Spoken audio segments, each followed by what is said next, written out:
I was watching a talk with you and Neil Donald Walsh, and he said, we both wrote great books, but the difference between him and you is that you live it. And so first, I just got to thank you for being such an example for something that's truly missing in most of the world. But my question is, what's a day like in the life of Eckhart? It sounds like a bad reality TV show, but yeah. It's not terribly interesting. It's very ordinary, unless when I'm traveling it gets a bit more interesting because there's a plane to catch and there's a hotel and so on. But when I'm not traveling, it's extremely ordinary. I love being, so there's always set aside time for just being still or walking in nature. And I'm notorious for not meeting deadlines. And everybody knows when they say there's a this needs to be done, this thing needs to be done by so and so. Well, we'll see. And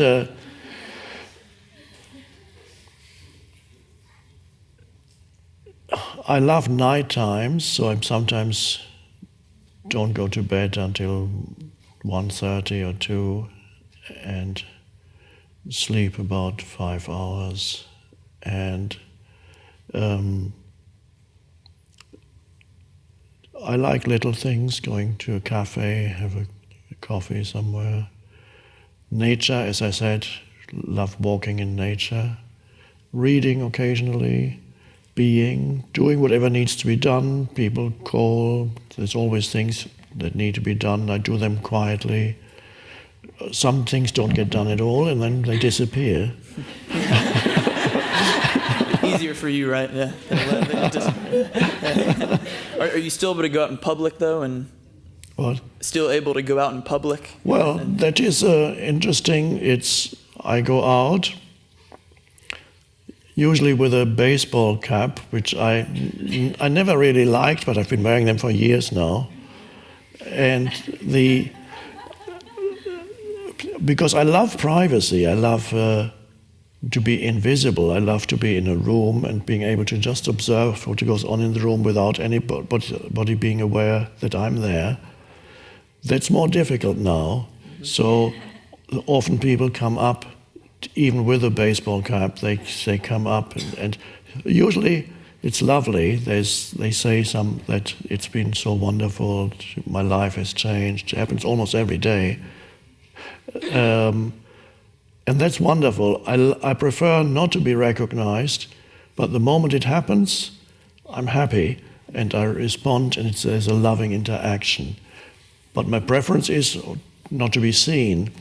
I'm an introvert by nature, so even to go out and give talks was a very strange thing for me. I knew that this is what the universe wanted me to do, or the universe acting through me. So it's things, one surrenders into things and then they're fine.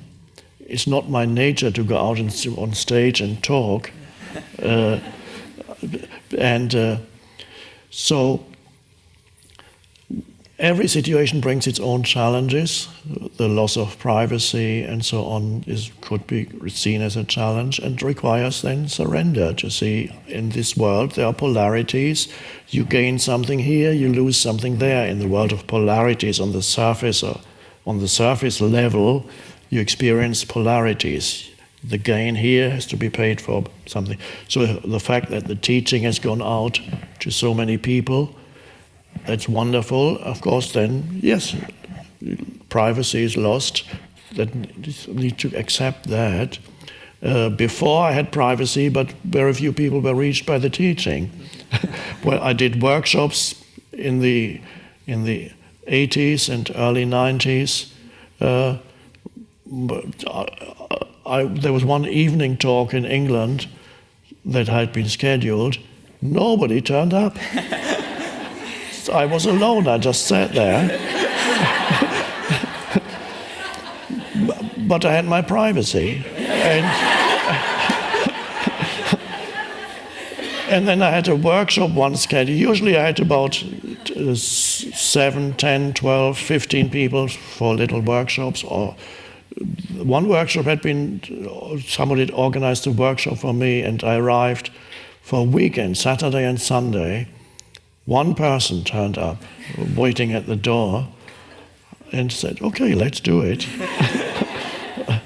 So not that many people were reached, but I was wonderful privacy. So that's how it is. It's simple. I don't live in an ashram where some spiritual teachers live in ashrams where they're surrounded by people who go. And that can be, of course, comforting for a while to the ego, if you still have an ego, hopefully not to the spiritual teacher. But it's not good. I prefer to be in every normal, everyday life and go to the supermarket and so on. It's not interesting, unfortunately, and not even glamorous, except occasionally when I visit Oprah, then suddenly it's, driving into the gates open to the big mansion, and you drive in, But otherwise not that much glamour.